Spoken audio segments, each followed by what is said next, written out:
ไม่กระทั่งเรื่องการไหว้พระทำวัดนี่นะ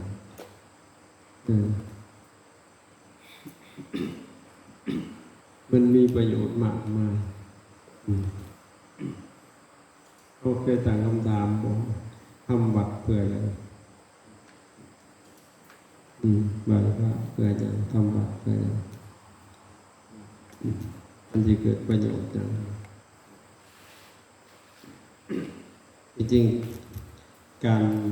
ไหว้พระการทำวัดเป็นการปลูกศรัทธาของเรานะให้มันเจริญยิ่งๆขึ้นไปเสมือนเฮากำลังสิเขาขอพระศาสดาเพราะว่าพระเจ้าเป็นก็ได้ดับขันธ์ปรินิพพานก็ได้แล้วแต่พระปฏิมากรหรือพระพุทธรูปเราสมมติเตรียมมันองค์ท่านทุกเสาทุกแรงเขาไหวเพิ่นคือเพิ่นนั่งอยู่ต่อหน้าเฮานะการได้พระนี่ถ้าเฮาเข้าใจนะมันซาบซึ้งได้พอเป่งเพราะว่าพระเจ้าออกมาสรรเสริญพุทธคุณธรรมคุณสังฆคุณถ้าเฮาไหวบ่แปรเราก็สิได้สมาธิแต่ถ้าเขาไหวแปรเราสิได้ปัญญาไหวบ่แปรได้บุญแต่ถ้าแปลออกมาได้กุศลมันสิปลูกศรัทธาอยู่เนืองๆไหวพระแต่ก่อนหลายคนมันเป็นแม้กระทั่งพระอาจารย์เองก็เป็นตอนทวิตมันก็ธรรมดานะแต่มีวันหนึ่งมันสติสัมปชัญญะมันสิลุกโป่งขึ้นมันเข้าใจมันซาบซึ้งในพระองค์ท่านโยมลูกศิษย์พระอาจารย์อยู่ทางเมืองนอกทำวิทย์แล้วมันก็ธรรมดานะพอปฏิบัติมาวันหนึ่งเรามันอินเนี่ยไหวนะไปพระนะกราบเนี่ยกับมันนิ่มนวลนุ่มนวลมันซึ้งแห้งนะแล้วก็กายเยนวาจานวาเจตัสสวาพุทเทกุกัมมังธัมเมกุกัมมังสังเฆกุกัมมังปัปตังมะนังพุทโธปฏิคันนันตุอาจารย์ตังคาลันทะเลสังวาวิตุวะพุทเทด้วยกายก็ดีด้วยวาจาก็ดีด้วยใจก็ดีมันสิหลั่งไหลออกมาจากหัวในหัวใจในบทไหว้พระนั่นข้าพเจ้าเป็นทาสของพระพุทธเจ้าทาสจะได้ไหมนั่นข้าพเจ้าเป็นทาสของพระธรรมเป็นทาสของพระสงฆ์เป็นอะไรล่ะมันเป็นแบบอะไรล่ะเฮาบ่เข้าใจบ่เข้าถึงก็เลยบ่ฮู้เป็นข่อยขามาใส่เป็นบ่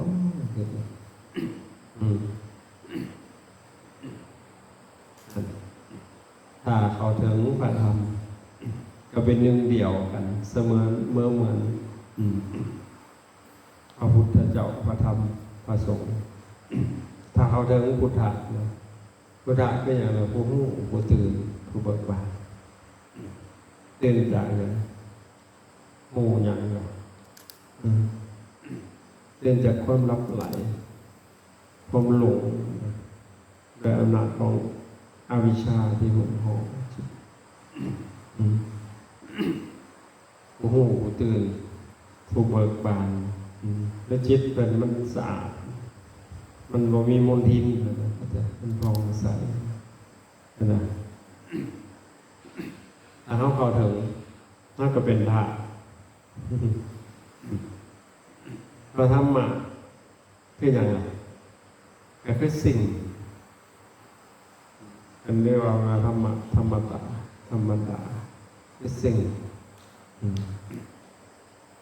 คือทางกวางทั้งเบิดก็คือทำ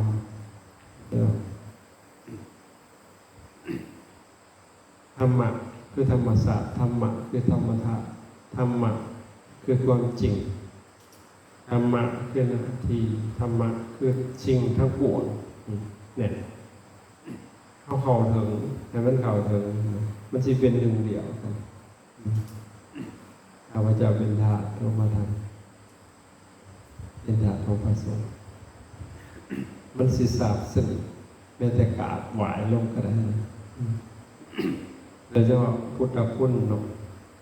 ตั้งแต่อิติปิโสของเขาว่าอะระหังสัมมาสัมพุทโธวิชชาจรณะสัมปันโนสุขโตโลกวิทูอนุตตโรปุริสธรรมสาอธิสัทธาเทวมนุสสานังพุทโธภควาเราแปลว่าจะบัดกันถ้าเขาโน้มจิตไปนะมันสิสาบซึ่งสะท่าค้นลุกค้นพองนะส่วนแล้วข้าวหวายพอแล้วนั่งแต่ก็นั่งนอนเลยโอ้ยมันกับ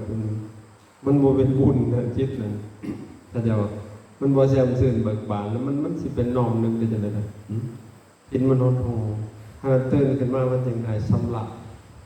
ช่วยหน้าช่วยตาแปรงฟันให้สะอาดจึงเข้ามาปฏิบัติจิตของเฮามันจึงเบิกบานจึงผ่องใสอันนี้โอ้ยหัวหยองตาลอยอยู่เสียจัดปัตตวิงมาบาดมันบ่ทราบซึ้งนะว่าสิเป็นพุทธคุณธรรมคุณสังฆคุณเฮาแปลจนเบิดวิวากเจ้าเป็นพระอรหันต์ดับไฟกิเลสไฟทุกข์วัตถุของโลภะโทสะโมหะเกลียดและทรงเองโดยชอบแล้วก็เป็นผู้ฝึกบุรุษบ่มีไฟยิ่งกว่าเป็นครูสอนของเทวดาและมนุษย์ทั้งหลายเป็นผู้จำแนกแจกแจงทำสั่งสอนสัตว์คือเป็นผู้เลิศเป็นสุดยอดเป็นผู้ให้เป็นผู้มีมหากรุณาธิคุณที่สุดสรรเสริญจะได้กับบ่หมดนั่นถ้าเฮาตั้งใจนะมันสิได้ซะนะครับคือปลูกฝังศรัทธาให้ยิ่งๆกันไปยิ่งศึกษาตัวใดแห่งลึกซึ้งคำสอนมันนี่นะคำสอนพระสัมมาสัมพุทธเจ้าทุกคำเว้าเลยเป็นอะไรบ้างสวากขาโตภควตาธัมโมพระธรรมมันพระพุทธพระเจ้าตรัสไว้ดีแล้วอันทิฏฐิโกอากาลิโกเอหิปัสสิโกปนัญญิโกปัจจัตตังเวทิตโพวินีเป็นธรรมที่ประพฤติได้ในพ้นได้บ่จำกัดกาลและเวลาเป็นที่ที่ผู้ปฏิบัติเพิ่งเห็นได้โดยตนเองอันนี้เราปัจจัยต่างคนใดเฉพาะตนนะแล้วก็ปฏิบัติได้ตลอดในพ้นได้เป็นคนเดียวอาการิโกคำเดียวที่ว่าอย่างถึงตลอดกาลนั่นคือพุทธะคำบอกของพุทธะของผู้แต่คนเราธรรมดาพอยังออกมาก็สิถึงบางยุคบางสมัยหนาการชีวิตถึงแต่คำสอนของพระศาสดาจะถึงต่อตลอดกาลเพราะว่านั่นคือสัจจะนั่นคือความจริงยิ่งน้อมจิตไปกันยิ่งทราบซึ้งมันอาจจะจังปฏิบัติใดให้พ้นได้ท่านตาเห็นทีนี้พอพันนาเป็นคุณประสงค์ก็ยิ่งซึ้งทรงสาวกของความมีพระเจ้าปฏิบัติดีงามเลยปฏิบัติในการปฏิบัติตรง ตรงบกดบอเหลี่ยวตรงต่อพระธรรมคำสอนพระธรรมวินัยเรียกว่าอุชุปฏิปโนยายะปฏิปโนปฏิบัติเพื่อโหธรรมเพื่อจะออกจากทุกข์สามิจิปฏิปโนปฏิบัติสมควรนับเตเดะโสดาสกิตาอนาอรหันต์สุปฏิปโนคือว่าโสดาบันปฏิบัติดีงามอุชุปฏิปโนคือว่าสกทาคามีปฏิบัติตรงต่อพระธรรมคำสอนต่อพระธรรมวินัยยายะปฏิปโนปฏิบัติเพื่อโหธรรมเพื่อจะออกจากทุกข์มาถึงพระอนาคามีสามิจิปฏิปโนปฏิบัติสมควรมาถึงพระอรหันต์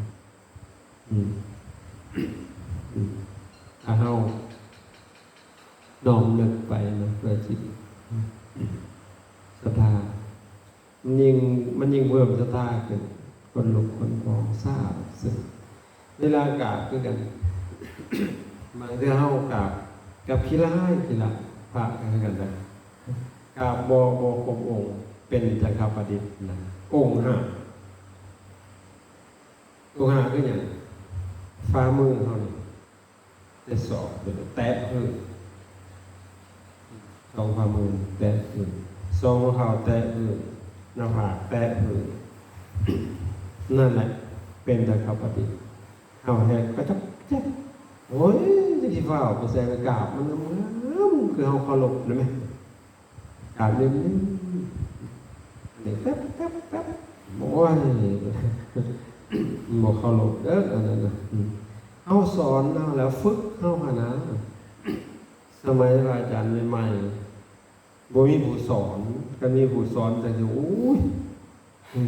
มันบ่มีเลยบวชเข้ามานี่จะเบิ่งเอาแต่ก็สังเกตมองเขาจะนกคืองามแท้ได้สิล่ะเวลาครูบาอาจารย์เรานกนั่งของเขาว่าเขายืนคำเอวอยู่เว้ย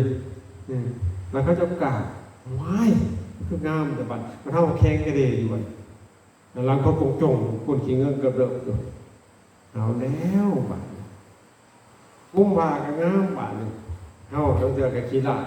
ขี้ขาดผัดจึ๊กจักเอาเลยเลยคือจะพอจะตาจะขี้ขาดไม่กุ้มบานะกุ้มบางามเป็นปริมณฑลแต่เรียบร้อยไปฮัดคุมผ่าอันที่คุมอยู่นอกอย่างเขาเห็นคุมอยู่ในห้องเหงื่อแตกขาดสองผืนเอาไปได้กันยกแขนขึ้นด้วยยามโต๊ะนะมันแหงกับบ่ได้แล้วเนาะปกติเขาก็เตื้อยแขนลงเลยสิขาดเป็นนี้นะเอากันยกขึ้นเอาพุกหย่องบีบจนกิ้วร่องจะได้กระโปรงงามเลยเหงื่อแตกปากขาดเอาทำไมก่อนกับบุรีไปเลยมันเป็นบาธรรมดาอะไรเรื่องหลังจากนั้นก็นัดกราบได้เปิดกราบมั่วไปเลยแล้วเป็นเอาไปเฮ็ดเอาไปได้กับแข่งกระดิ่งมันบุมีโทรศัพท์ถ่ายไว้ถึงกี่เนาะเอาไปได้กับคนกินเงินกับเบิกถูกหัวมันจะได้บอกเขาเจ้ากราบเพื่อนสังเกตแล้วก่อนเวลาเขาเจ้ากราบมันชอบเบิ่งเขาก็เฮ็ดแล้วบาดเวลาเขาเจ้าว่าน้ำกระหันนกมันก็จุกจักมันหลุดโอนุ่มคือเขาเจ้านะเขาฝึกไปบาดนกมันไม่ออกบาดมันลืมได้บาดไม่ว่ามันไม่ออกก็จะลืมแล้วอยากโดยรู้ได้มันเคยแต่เขาอยู่น้ำพุญา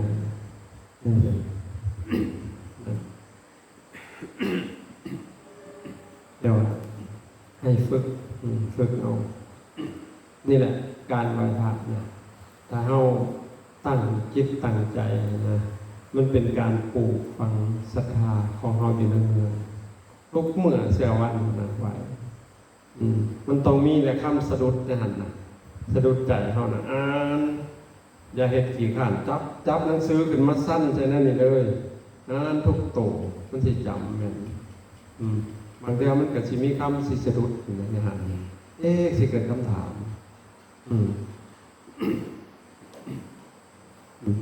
อันที่สอง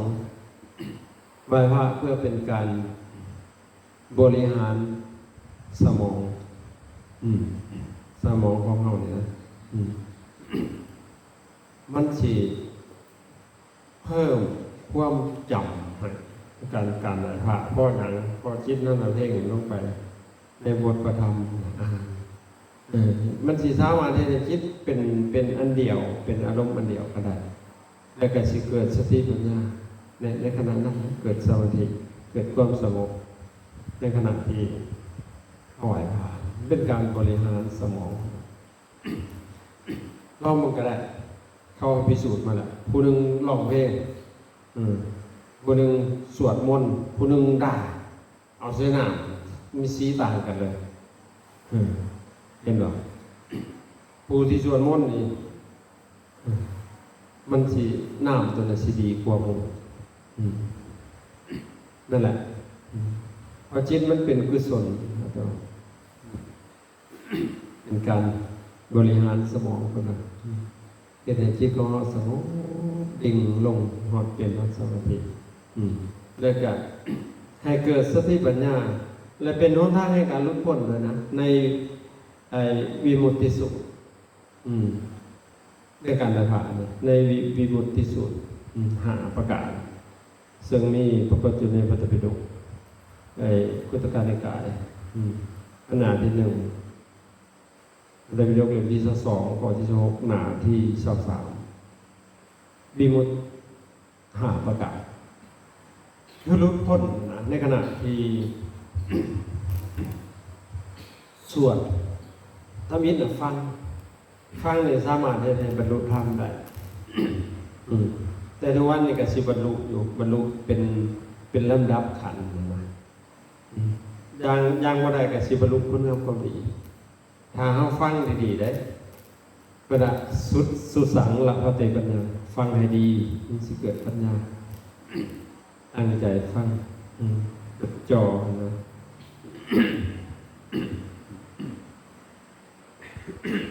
ในขั้งพุทธกาลบรรลุจากการฟังธรรมนี่มากเลยคนศึกษาธรรมตะกี้ไม่ได้ฟังเลยเป็นเดินว่าปัญญาสิเกิด3 ทาง1สุตตมัญญปัญญาฟังคนบ่เป็นหนังสือกับฟังอะไรที่แหละมันหูภาษาอยู่หูบนหัวนั่นเองกับฟังก็เป็นสมาธิด้วยคือว่าอาจารย์โมโหเรื่องสมาธิด้วยฟังเป็นว่าวสลดใจจิตมันเลยละห้อยตามนั่นแหละ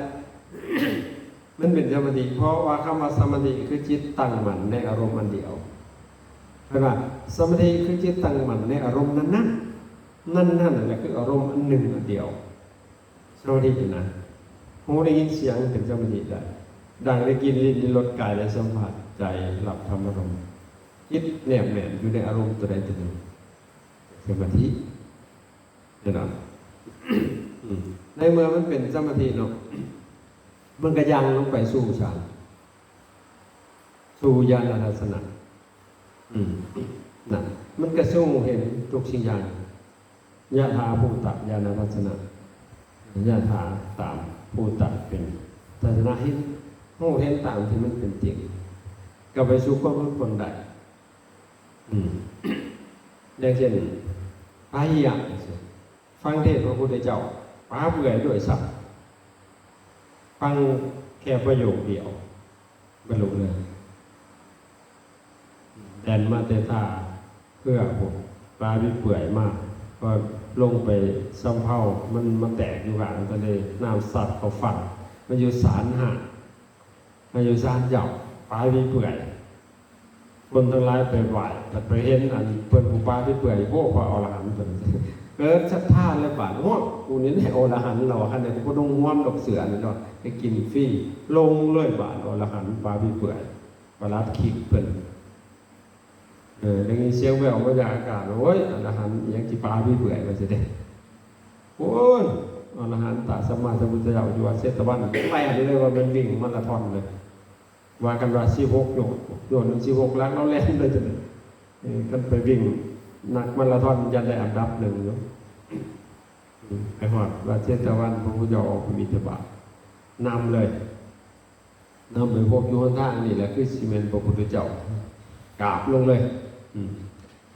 แสดงธรรมก็หน่อยฟังเลยโอ้พระพุทธเจ้ามันบ่แม่นเวลาแสดงธรรมมันนี่เป็นแบบบัดอับสวดทางแสดงธรรมจากฟังธรรมแล้วเทศก่อนเลยบ่ะโอ้ยเราเอากราบหอดวัดเตือนเขาหน่อยตายก่อนเด็กเขาหน่อยสิได้ฟังบ่เราเรื่องพระพุทธเจ้าตายก่อนเขาหน่อยก็บ่ได้ฟังเลยพลาดทุกการเราเทศก่อนเห็นบ่เราหลวงพ่อมุเทียงเลยเนี่ยนะพระเจ้าก็เลยแสดงธรรมน้อยเดียวทิเตติธรรมตังสุเตสิธรรมตังได้เห็นกับสัตว์แต่ว่าได้เห็นได้ยินกับสัตว์แต่ว่าได้ยินได้ซบได้สาบเท่านั้นบ่ให้มันแล่นไปบ่ให้วิญญาณสังขารมันปรุงนะไปเห็นไปว่านะมันว่าให้กูบ่เอาได้บาดบรรลุแต่จิตมันกระปรุงแต่งไปเพราะนั้นเห็นให้หู้แต่ว่าเห็นแล้วพอยกให้มันดับไปอยู่ที่เห็นมันบ่ต้องว่าไผบ่ต้องอีหยังอีกก็จะนั่นน่ะจบได้ยินกับสัตว์แต่ว่าได้ยินนั่นได้ยินเสียงไผวะก็จะว่าให้ไผวะอะไรมึงว่าให้กูบอกมึงบอกคนกูบอกไปเลยบาดบ่ให้มันปรุงแต่ว่าเรามันสั่งสมมาฟังแค่นั้นได้บรรลุเลยเป็นอรหันต์บุญบ่แม่นบรรลุธรรมดาแล้วจวดเลยนั่นจากการฟังหลายได้พระสารีบุตรแห่งพระพุทธเจ้าเทศสอนอันที่ขนาดอันพามที่มีเลือดมีเงาพระพุทธเจ้าเทศเรื่องเวทนาใดพามคนเราบ่ได้บรรลุสารีบุตรบรรลุเลยฟังซื่อๆแต่ว่ามันเป็นหนทางแห่งวิมุตติอยู่ว่าการฟัง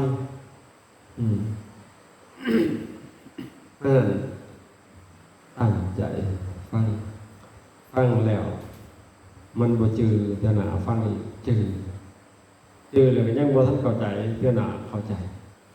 และการฟังเป็นที่ว่า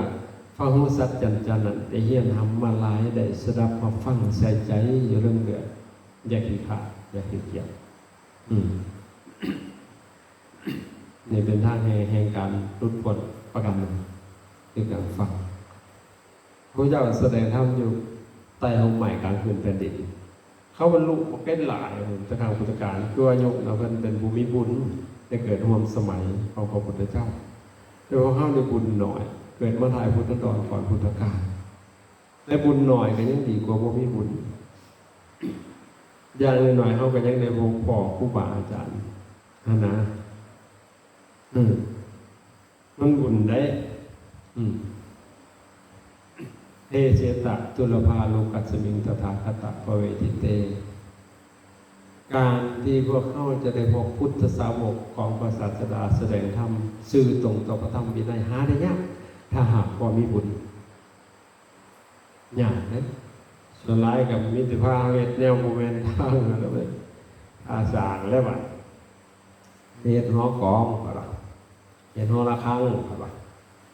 เหตุเรือส่วงอะไรเหตุบุญบังไฟอะไรเอาคักๆเรื่องปีนี้มาจังเบิดมีเลยบุญบังไฟบานเฮาโอ้ยาคูก็สิ่งก็ยาคูเลยบานนั่นถ้าเหตุแต่แนวผิดบานบทส่วนตั้งแต่ว่าโอ้นางสมาธิจำศีลบ่เมื่อท่านก็เอิ้นคนใหม่ท่านเจ้าท่านสีท่านจะได้เป็นเทวดาจันฟ้าจันจรแบบว่าท่านเสาให้ไหลเขามือแรงอุอะมูมะมูนมากแบบว่าได้ส่วนเนาะบัดผู้ส่วนบัดผู้ท่านเลยเหตุแต่แนวมันผิดนะก็บ่ได้เป็นบัดดอกแต่มันส่วนหลายเป็นแต่ที่ส่วนกันมาพัฒนาโอ้ยว่าให้ท่านเนี่ยมันก็ดีอยู่ดอกแต่มันก็ยังต่ำเป็นพรหมจรรย์กันต่ำให้ท่านก็ยังสิตกนรกได้อยู่เป็นอย่างไรเพราะยังโกรธเป็นอยู่ให้ท่าน ยังโกรธยังเกลียดยังเกลียดยังสั่งยังโลภอยู่เนี่ยอย่างใดของเขารู้อาจจะว่าจิตนะยังมีกิเลสเต็มอยู่นะแล้วมันก็ดีอยู่ดอกนะควรจะส่วนเขาขยับกลับมาเอารักษาศีลมันจังศีลระงับจากเวรภัยมันก็ดีมาขันนึงรักษาศีลคนชุมเมืองนี้ไม่เดือดร้อนย้อนบ่มีศีลเห็นไหมบ้านเมืองเดือดร้อนย้อนบ่มีศีลคนบ่มีศีลเอาศีลก็ดีขันนึงเว้ยขยับขึ้นมาอีกเจริญภาวนาอย่างเป็นลำดับไปพระพุทธเจ้าเพิ่นก็ยังแสดงธรรมโดยลำดับได้พวกเฮาหันส่วนเขามาให้ทานตายแงกอยู่ในหันเลยผ้าก็เหมือนกับลิงติดตักเลยบาดส่วนเขามาสร้างหันสร้างนี่ขุดบ่อหล่อป่าได้บาดรวยเลยบาดเนี่ยผู้บาดตายอยู่ในหันเลยบาดพระพุทธเจ้าเพิ่นปลุกเราเขาแสดงเรื่องอนุปุพิกถาเนี่ยปลุกเราเขาเจ้าให้เขาเจ้าได้ให้มีความเสียสละนะเป็นในวัฏานคถาให้รู้จักเสียสละให้ปัดสิ่งของตนให้แก่ผู้อื่นเกื้อกูลซึ่งกันและกันเป็นพวกเราสิเอาว่าศีลคถาก็เรื่องการอยู่ร่วมกันนะมันก็ต้องเบียดเบียนกันนะต้องรู้จักรักษาศีลรักษากายรักษาวาจารวมทั้งใจเราด้วย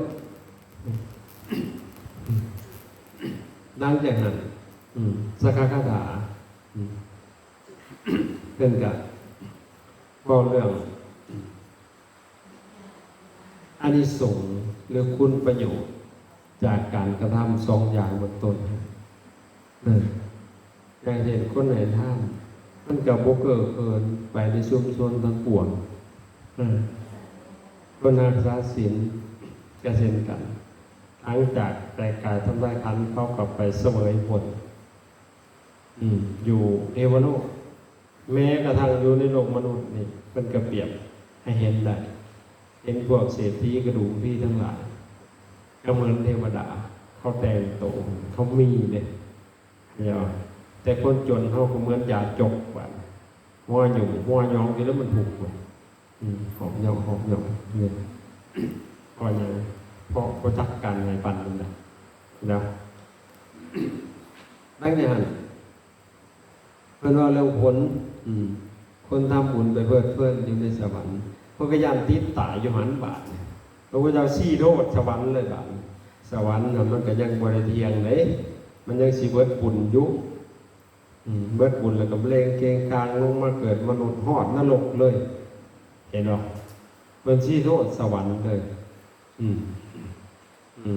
หลังจากหันกันอานิสงส์เอกขมะการข่มใจออกจากกายนี่อานิสงส์เอกขมะเกี่ยวกับเอกขมะคือข่มใจออกจากกายความขยะในหูเสียงกินรสโผฏฐัพพะธรรมารมณ์เรื่องการการหอดอริยสัจสี่วุ่นต้องมาลงอยู่กัน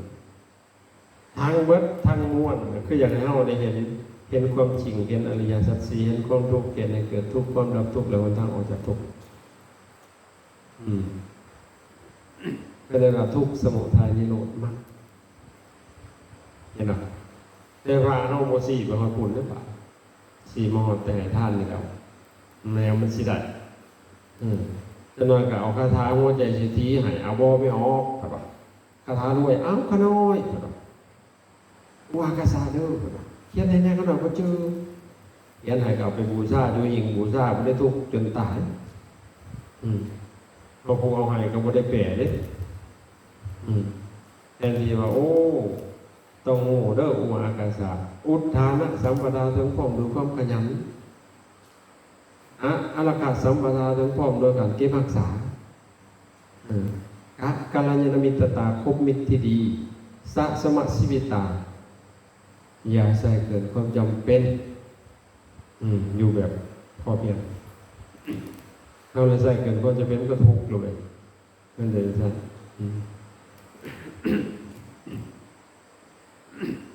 อันนี้ประการที่หนึ่งด้วยการฟังกระทำใหม่ไปสู่การบรรลุธรรมได้หลังจากนั้นด้วยการ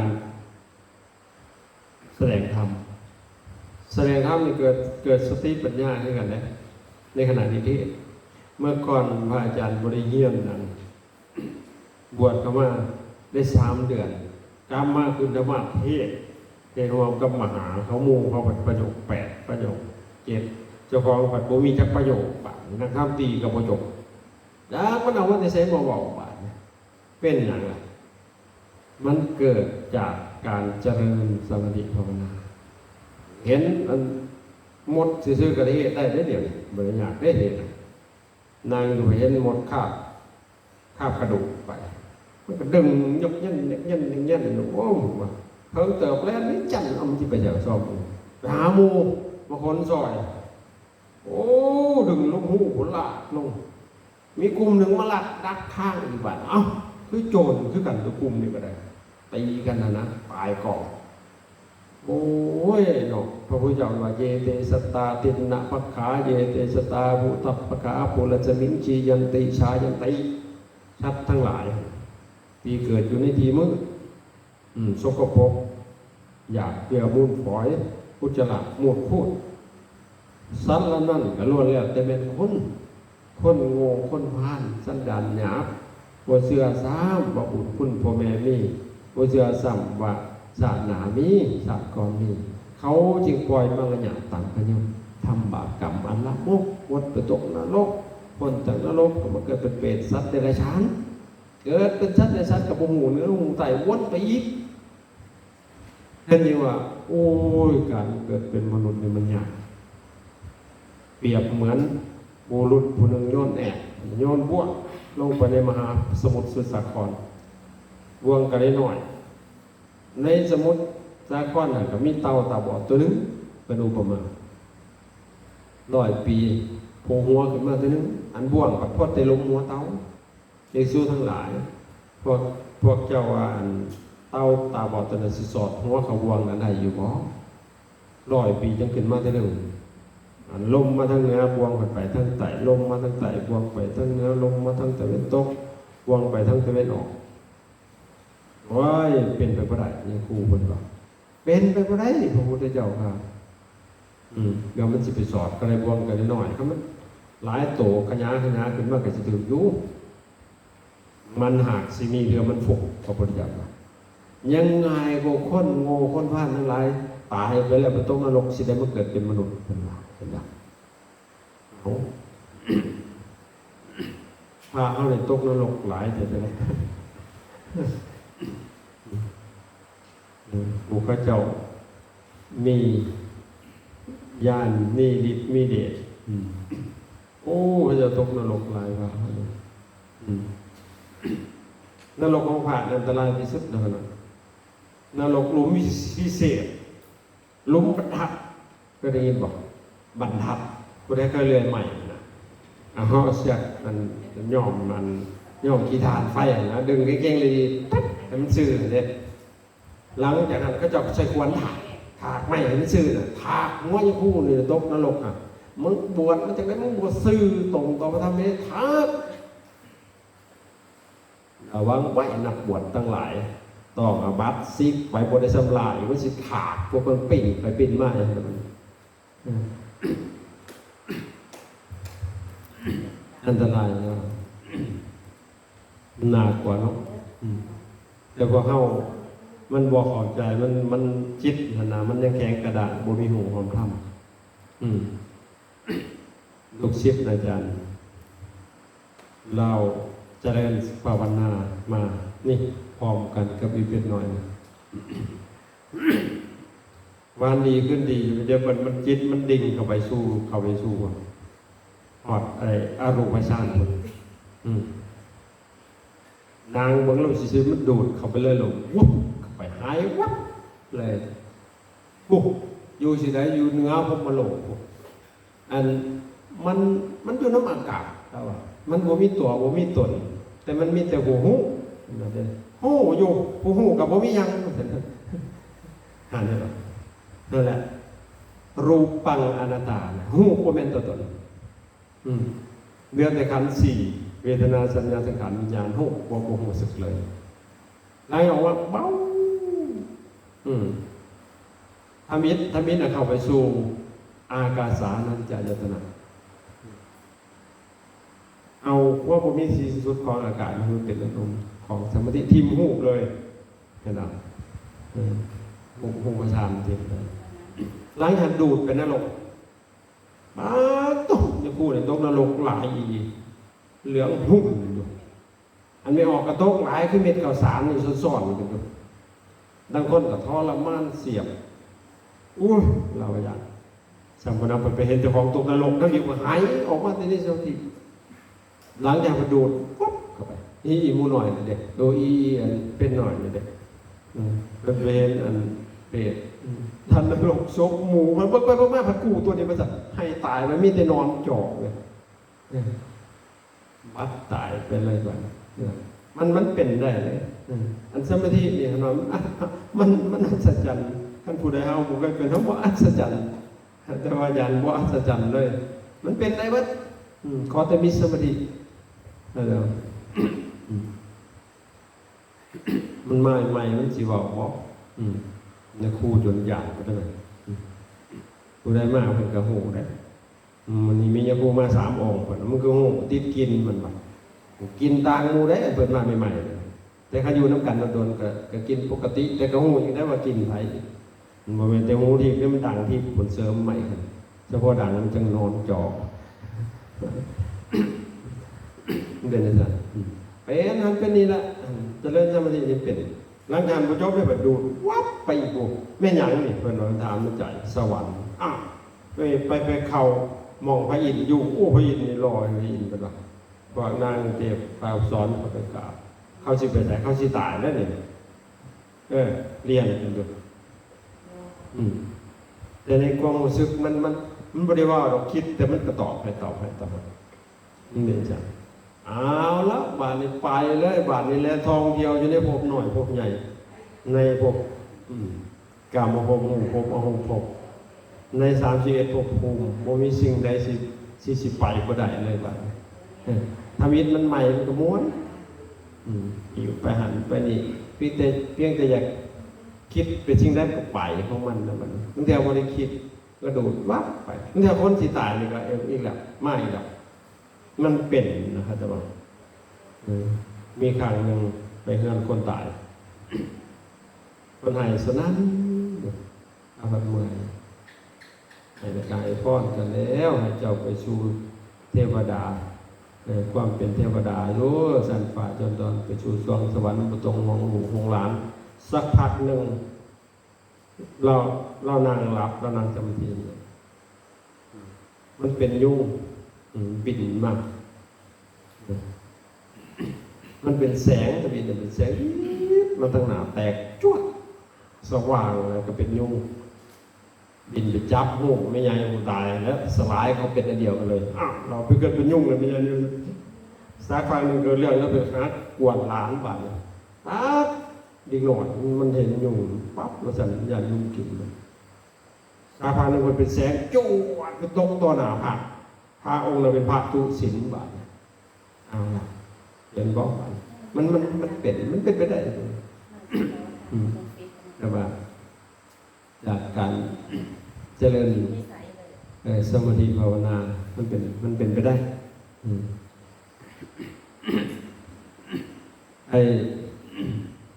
การแสดงธรรม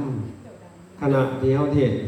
มันเกิดปัญญาขึ้นโดยปุถุโตเพราะเขาใส่สมาธิแต่ก่อนพระอาจารย์บริเฮียนเนี่ยของแนวบวชมาให้เนาะ3 เดือนมาประเทศเลยหวายมันมาสิย่านเทศมันเองจากเทศอยู่แล้วเว้ยเทศให้เขาต้นใหม่ฟังมาแล้วเทศให้เขาหมูหมากากายฟังมันเป็นสัตว์มันเกิดขึ้นกับจิตบริอาหารหนังสืออย่างดอกแต่มันเป็นธรรมะเบิดมันหลั่งไหลออกมานะเทศไปเทศมาเบิดแบบกลัวว่าอย่างไรข้าง เลยบาดเดินเติมมาอีกแล้วอย่าคือมันมีแนวออกมาให้ว่าว้าวโอ้ยไว้ไม่จำหายก่อนชิ่งว่าจะหน่อยหยุดจึ๊กเบิดกันพอมันบ่มีข้อมูลเพราะนั้นว่าสัญญาณไฟล์เรียกเก็บสติไฟล์เรียกใส่สัญญาแบบนั้นจำได้หมายหูจริงๆแล้วหมายหูมันหมายไว้นะมันเก็บไว้เก็บไว้บาลีสติมันระลึก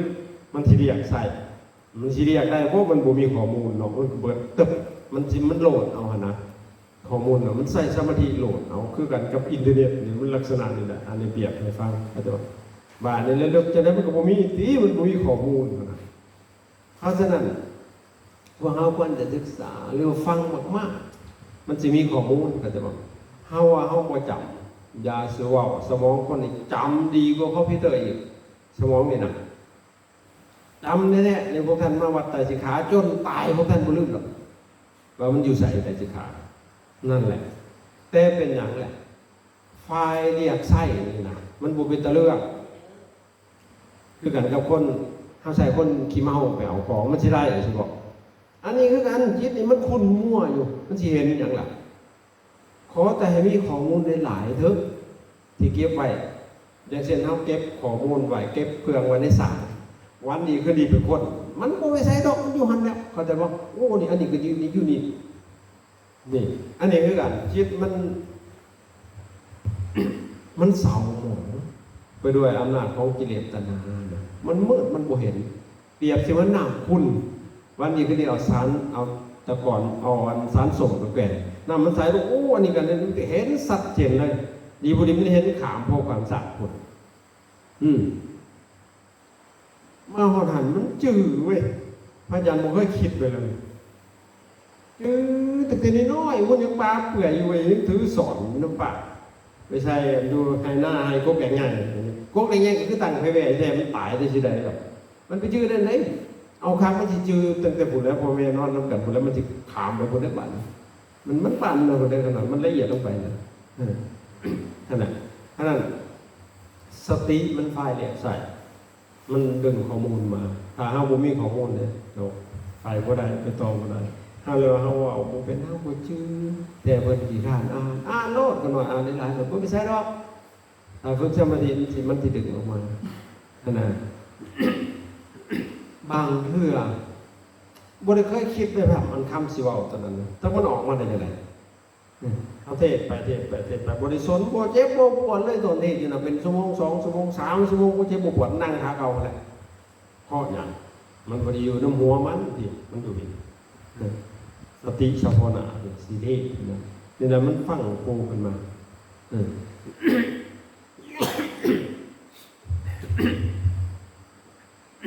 แต่ก่อนไปอยู่น้ำลงปัญญาเขาก็อยู่เฮาบ่คนบ่ได้ปากนี่ซื่อๆเขาให้เฮ็ดหากลาวของว่าโหดบัดอย่าในที่ให้สิกาเทศเนาะวัดหลวงพ่อสำเอามะพร้าวไปขายสวนไปพอหลวงพ่อป่วยบาดเขาก็จัดการเปลี่ยนพัดกันเทศในเมื่อโยมมานะทำหน้าที่ตายเล่าบอกกันหลายมีแต่พระนุ่มเน่นหน่อยเขาก็ยากมองว่าแล้วนี่ขึ้นอีกเขาว่าให้ข้าหน่อยมีเพศโมโหเรื่องแล้วแต่พอจับไม้มันตักเลยว่าไปเลยพอใหญ่หนึ่งแล้วเอ้าแล้วว่าเบิ่งคือบ่เห็นปากแค่นี้บอกมาซ้อมเบิ่งอยู่มาอยู่น้ำกันแต่โดนแล้วว่าเอามือเข้าปากก็คือสิบก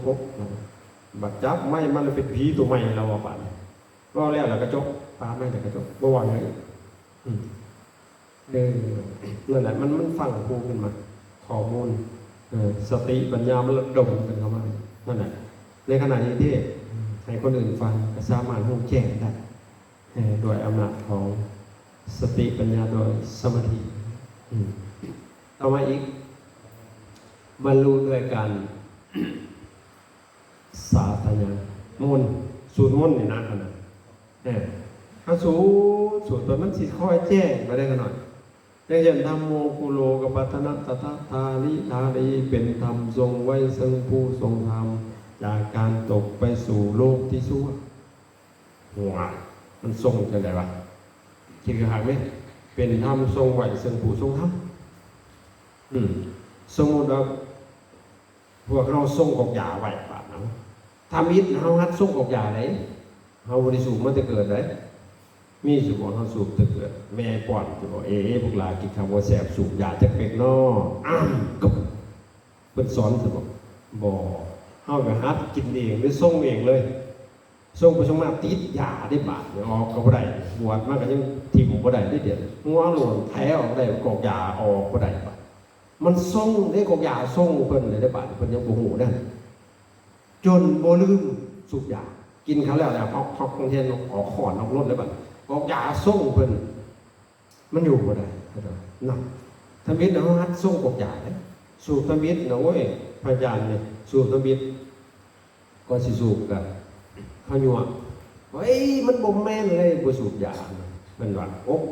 คนก้นกะมันพัดว่าผู้ชายแด่นะสูบยามันก็เท่แท้ปุยว่าเขาก็ฮัดสูบก็อมควันพูดเฮ้ยมันก็ต้องออกผู้ดังเขามันเฮ็ดได้บาดเลยสัตว์เกินลงโลดเอาหัวมันสมัครควันยาโอ้ยบ่ไหวดอกฝึกไปฝึกมาเป็นบาดแต่เฮาบ่เก่งถึงขั้นว่าข้าวไปแล้วต้นไล่ออกข้างนึงบางองค์มันออกข้างได้กอกยามันยังข้าวมันออกได้จังได๋บ่คอยนี่ปุ๊บกันน้ำกันรถเอาบาดได้ก็ได้บ่อยู่นั่นแหละมันทรงแล้วมันทรงไว้แล้วติดอยู่ผู้ใดทรงนอนกับห้อนนอนง่วงเลยบัดนี้เป็นธรรมทรงไว้ซึ่งผู้มักนอนบ่ให้ลืมหมดเวลานั้นคอยต้องได้ฮู้เกี่ยวซะก่อนนะมันเคยเด้ครับบ่นั่นมันเป็นจังมันทรงเด้ถ้ามีการทรงมั้ยนั่นแหละคือผู้เคี่ยวหมากก็คือกันผู้กินเหล้าก็คือกันฮัดทรงได้ต่อมามันทรงคืนสิเนี่ยเฮาฮัดทรงศีลธรรมิตรน่ะฮัดทรงศีลฮัดนี่แหละฝึกเอานี่แหละต่อว่าศีลทรงบาดนี้จากการตกไปสู่โลกที่บ่ขาดศีลเข้าใจเห็นบ่นะฮัดทรงไว้ทำกันคือกันเฮาฮัดทรงฮัดไว้ว่าเป็นนิสัยหรือเป็นวาสนาเลยของอยากเฮ็ดบาดหรือบ่เฮ็ดบ่ม่วนบาดอะไรวะทำทรงแล้วสมาธิคือกันเบื้องต้นฮัดทรงสมาธิต่อมาสมาธิทรงเห็นบอกคือพระอาจารย์เราฟังนะเขาจะเอาประเด็นสิมาเบิ่งลมหายใจยากคือเฮาได้เลี้ยวบางทีซื่อเลี้ยวไปมือตามกับเขาสมาธิได้มันทรงแล้วนอนนี่นอนสิรับลงไปดูดปุ๊บเข้าไปตื่นอยู่นั่นเห็นบ่มันทรงแล้วอันนี้เฮาไว้ฮู้เรื่องแล้วฝันนี่ฝันไปหาองค์อื่นเขายังบ่ฮู้เรื่องเลยยังบ่เป็นฮอดผาดเลยบัดฝันเป็นโยมซ้ำบางคนโอ้เขาก็จะฝันเป็นโยมยังบ่เป็นโยมเขาจักเทื่อฝันยามใดก็ตายจังซี่หอมเจ้าน้ำผานี่นะว่ะบางคนบวชมาเป็น10 ปีฝันยังเป็นโยมเฉยแสดงว่าบ่มีสมณะสัญญาณยังสิทำบาปอยู่เด้ในความฝันนั่นใช่มั้ยทำทรงแหละในฝันเนี่ยก็ยังบ่ทำบาปได้ในฝันก็ได้เพราะมันยังเป็นภาพอยู่นั่นแหละนี่มันสิคอยเข้าใจบทสวดแต่ละคำคอยเข้าใจอันนี้ก็สามารถเฮาฮู้แจ้งได้ต่อมาอีกบรรลุด้วยการพิจารณาเดี๋ยวคือคิดนะอันนั้นโยนิโสมนสิการฟังแล้วมาทรงไว้คิดพิจารณาตามเหตุผลแล้วมันก็สิแจ้งสุดท้ายบ่มีทางเลือกบรรลุด้วยการเจริญสมถะภาวนาบ่มีทางเลือกมีแต่ทางแหลกบาดจนพุ่นแหละจนจิตเราสงบตั้งมั่นเป็นสมาธิอันนี้ก็อุปจจาระอัปปนาแล้วก็ถอนออกมามีสติฮู้ในมหาสติปัฏฐานกายเวทนาจิตธรรมกายมันเป็นได้กับหูมันบ่เข้าสมาธิก็บ่ออกอีกบาดมันบ่เข้ามันก็บ่ต้องออกมันดอก บ่ให้จิตเข้าไประงับอยู่ภายในก็บ่ให้จิตส่งออกไปภายนอกตั้งอยู่เฉพาะหน้านั่นเที่ยวนั่นที่เดียวเฮ็ดหยังก็มีสติอยู่เฉพาะหน้าคันบ่มีมันก็ลืมล่ะมันหลุดเฮ็ดหยังก็มีสติอยู่ขับรถก็มีสติอยู่บ่ว่าสิกินสิดื่มเฮ็ดหยังมีสติอยู่เฉพาะหน้านั่นก็ต้องนั่นแหละคือการเจริญวิปัสสนาใส่สติให้มากต้องเอาบ่สงบกระยางวอนเพียงแต่นี่พอเข้ามานั่งสมาธิมันเป็นอย่างที่ถูกแต่บ่ถูกเดี๋ยวได้ตั้งความหวังว่าสิให้มันสงบนี่มันเนี่ยเขาวุ่นเข้าไปเพราะตัวอยากมันเป็นตัวตัณหามันต้องอยากหัวมันยังหลวงพ่อใจเฮ็ดหลวงพ่อนางเบิ่งหูมือหันแต่เขาหูมือหันแต่ออกเท่านั้นแหละหันแต่เขาอ่อนวูเขาหนอจังสิกระไดเขาหอร่มเขาร่มหอแน่นสบายมันซื่อ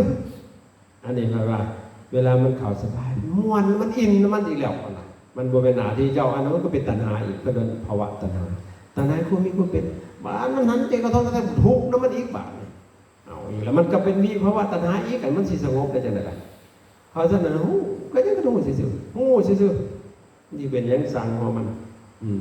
มันสงบเองบัดสุดท้ายเพราะหยังมันบ่ได้เที่ยงปัปเปธัมมาอนิจจาธรรมทั้งหลายบ่เที่ยงสัพเพธัมมาอนัตตา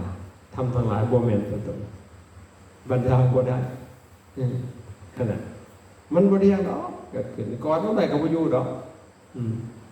ความโกรธเกิดขึ้นถ้าเดี๋ยวดับไปเว้นนั้นดับเองเพราะหยังยังเห็นจิตสมุทัยธรรมังสัพพันธังนิโรธาธรรมันติทำทั้งหลายมันเกิดเทียมก็ดับเทียมมันมีความเกิดขึ้นเป็นธรรมดาก็มีความดับไปเป็นธรรมดาดูตรงเวียนอีหยังมันดับเองครับนี่แต่มีสติหูซื่อหูมันขี้ง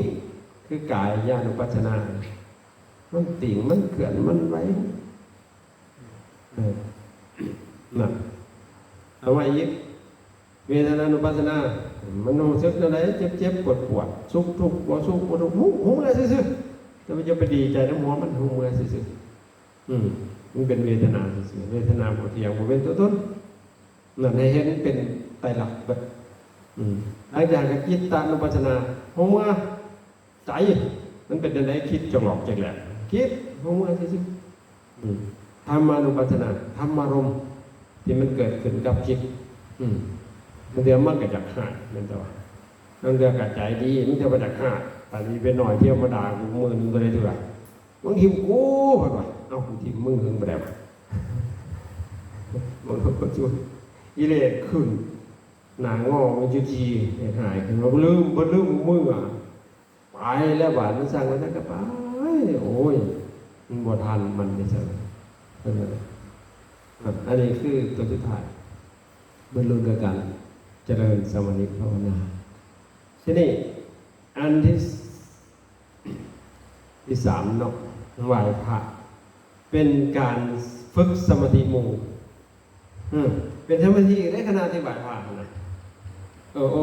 อันที่สามไหว้พระเป็นการเรียนภาษาบาลีเรียนภาษาบาลีได้โตได้เพราะเขาบอกเขาเรียนได้เขาอ่านเป็นบาลีเขาแปลนะครับเขาสิเข้าใจคู่มือนี่ต่อให้พวกเราก็ได้ไหว้พระได้ก็ปากโลดท่านใจจะรับปึ้มอ่านเพราะฉะนั้นอยู่วัดเนี่ยเขาจะถือเปล่าวางปึ้มไปนั่งเอานอนบ่จับอ่านนี่นะมันทำแบบทั้งอื่นเขาบ่จับก็ได้เขาจะบอกให้มันแม่นเลยทุกโตเลยมันบริเวณง่ายได้หนังสือไหว้พระเนี่ยอาจารย์เฮ็ดมามันเบิดตั้งแต่ใดคนทุ่มเทเขียนทุกโตพอเขาบริเขียนจากโตมาอ่านโดดนั่งกี่ขานานเลยลองดูแปลออกมาเขียนออกมาหลอกออกมามันเลยสะดวกสบายแต่พระอาจารย์บวชมาบริมิตนี่เลยนี่เพิ่มมันอันเจตนานขาดเกิงมันประกอบสร้างเฮียนอย่างกระไรปวดกินสมบัติยาภูเถาเอาไว้อันนี้จะมีเบิดล่ะเขาก็ยังแต่สยามป้อนเนาะป้อมเบิดนั่นเขาก็ยังสิโอนแออยู่ขนาดเขาตั้งใจเป็นการเรียนภาษาบาลีในโตหลายฐานนะ เรียกว่าอะไรอันที่สี่ไหว้พระนี่เป็นการฝึกสมาธิหมู่เสียงมันประสานกันนะขนาดให้มันเข้ากันสลายวันเฮามันบ่จะเข้ากันเวลาไหว้พระมาลงมาเช็งกันเลยทันทีเฮาสิเอาผู้นำเป็นหลักเฮาส่งกระแสเสียงไปตามทำนองของผู้นำอันคันมองได้ก็ตัดกับสิริลีลงอันมองใดมันเลื่อนมันเข้ากันเฮาก็แปลงเสียงออกมานั่นแหละมันก็เฮ็ดให้จิตสงบได้ขนาดไปว่าแล้วปุ๊บนั่งสมาธิอย่างนี้สงบได้มันได้บริหารบัดนั้นแต่สมองสติอย่างต่างๆพอมานั่งมันกำลังหลับไปพอลมมันไหลหลากยาวมาแล้วทั้งยาวทั้งสั้นนั่นแหละเป็นการฝึกสมาธิมูก็ได้ไหว้พระนี่เป็นการทบทวนเจ้าของว่าเฮ้านี่สมควรแล้วเพราะสมควรแล้วเพราะแก่การกราบไหว้ของคนอื่นการประพฤติเฮ้าเลยนะสมควรแล้วเพราะแก่การกราบไหว้ของเขาสมควรแล้วเพราะแก่การหลับตักกินอาหารของเขาสมควรแล้วเพราะสิเป็นเนื้อหน้าบุญให้คนให้เขาทำอัญชลีอาภิวาทมันสมควรแล้วนี่ให้มันพิจารณาเลยทบทวนตัวของนะเข้าไปสิได้พัฒนาไปโอ้บกพร่องล้ามองไปตั้งแต่วันบวชจนหอดวันเนี่ยมันบกพร่องจุดใดทบทวนโมบกควรเลยหลากเสียสูบยาเลยเศร้าจะเดินอย่างกูเขามันยึดถอดชินตัวนั้นเลยในสินหายังประมาณมันได้สุดยามัดฉักเลยของเมาหน่อยแต่เมานานมันมีประโยชน์กับเขาหน่อยขนาดกระสูบด้วยกันแต่ข้าวเป็นคนหมดเพราะวันเลิกมันบัดเลยจบยังกินแต่เขาเท่านั้นแต่มันเลิกเขาได้ไอ้ที่เลิกมันเลิกไปมันจะตายก่อนขนาดเพราะฉะนั้นฝึกเอาเขาหน่อยแต่เขามาบวชมันในขยันตัวอย่าให้มันมาเสามองน้ำมันเลยวีมทิมหรอกมันโบราณน้ำมันหรอกมันออกมันเลิกได้ขนาดแต่ว่าเขาจิตใจเขามันอ่อนแอโหดนะคันว่าอย่าสูบเดี๋ยวคันบริสุทธิ์ตายคักๆเดี๋ยวสูบซะอันนี้มันจะเป็นยังไงดีซ้ำโหบอกคนสูบยาเนี่ยขึ้นรถน้ำอาจารย์เนี่ยเขาหูได้แล้วเลยไปเข้าห้องน้ำปตทย่ำไรกั้นใจไปโอ้ยเขาไปสูบได้จังไรมันเหม็นกระดอกกระเดียดว่าคอนูน่ะนั่งเฝ้ากองขี่ยังว่าพอดีเมื่อยท้อนั่งควันมันขึ้นมาเลยว่ามันเหม็นกลิ่นเนี่ยหันว่าแสบเข้าสมองจนลอยอยู่นะมันเป็นพิษนะแต่พอเข้าไปสูบไปดมไปอมไปเคี่ยวอะไรอย่างเงี้ยมันบ่เป็นประโยชน์ละได้ก็ละเสียเด็ดขาดถ้าจะจุไปยงเกี่ยวก็มันแบบมันบ่มีประโยชน์นะแต่ถ้าแถมมันหนารังเกียจนะใกล้ๆมุงกับเมนไม่ออกเข้าแห้งแล้วเวลาเขาสูบยาผ่าเขาในกระเมนกินยาออกมามันฉีออกมันน้ำมือมันอย่างของเขาผู้สูบยาในร้านมือมาจับที่เสียทั้งคิวมือเขาเจ้าเราจับนะที่กินเลยเพราะจนลืมมันกินปานนั้นเลยอาจารย์ในโชเฟอร์รถบ่มีสูบยาจักคนบ่เอาเลยแหละสูบยาบอกมันเหม็นบ่เอาเลยเพราะฉะนั้นเขาเลิกเสียมันบ่มีประโยชน์ดอกซ้ำกับยายังถิ่มบ่ได้เลยชีวิตถิ่มยังไงกิเลสมันบ่ได้มีตัวตนนะชีวิตต่อก่อนก็มันได้จังได๋ล่ะกิเลสมันบ่ได้มีตัวตนเลยมองบ่ได้เห็นน่ะกับยาไม่ได้เห็นอยู่คนตรวจอยู่ลึกถิ่มแล้วก็แล้วมันก็บ่วือกับกระปากมันดอกนั่นน่ะดังนั้นถ้ามองเห็นว่าสิ่งใดสิ่งใดควรละสิ่งใดควรปรับในตัวของเราเนี่ยเคลียร์ลดมันนี่แหละมันเป็นการทบทวนเราเองในการไหว้พระเพราะนั้นให้ตั้งใจเริ่มกันหน่อยได้เสียเวลามาบ่ง่ายได้นี่นะอาศัยหมู่อาศัยคณะอาศัยสงฆ์ปีนี้ที่ว่าทั้งปีเลยพระอาจารย์ ได้อนุเคราะห์เกื้อกูลตลอดแต่รอบนี้ที่ว่าหลายก็มึงแต่ว่าให้พากันปฏิบัติทุกโมงทุกเวลา แต่ก็มีอยู่ได้เห็นอยู่เห็นที่ว่างกับแสดงออกมา เวลานางปักเศร้ากับบุคคล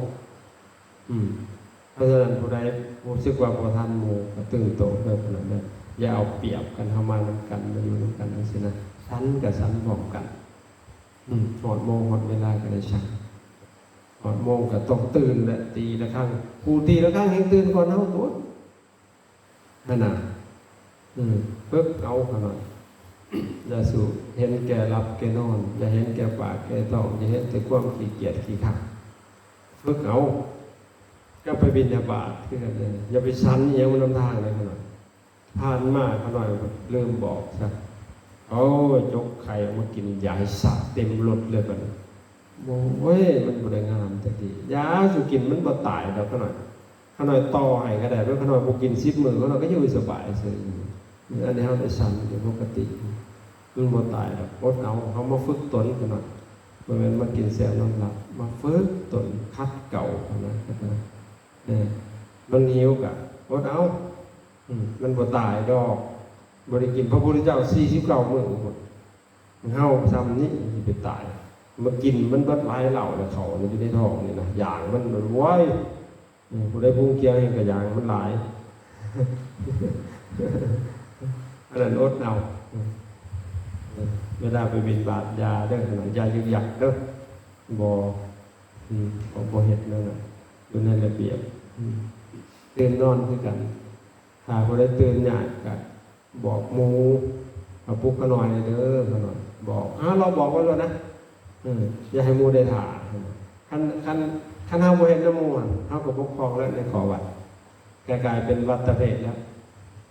วัดสมองแล้วเข้าใจบ่พอเฮาบ่ปฏิบัติตามกฎเพิ่นได้สั่งกฎนี้มันตั้งโดยสงฆ์เด้สำนักเข้าใจว่าเข้ามาสู่สำนักสถานที่ของเพิ่นเฮาก็ควรทำตามเพิ่นเข้าใจบ่ขน้อยบ่พอยังหลายก็อยากให้ได้ประพฤติปฏิบัติร่วมกันก็สิได้เป็นเนื้อแดงต่อไปผู้ใดไปเอาไปต่อยอดเอาเองเราจะกลับมาเห็นว่ามันเป็นประโยชน์มันฝึกให้มันเตรียมกลขึ้นไปอย่าสู้โอ้ยบ่เอาความเปียกฟีแดงขึ้นสู่ในโทรศัพท์โทรศัพท์เอาเก็บไว้แล้วบอกให้พวกท่านเอาโทรศัพท์มาให้ลูกกรรมขนาดเอามาสั่งเอาซ้ำนี่แหละเอาความซะไปหาปุ้งเขียวซะ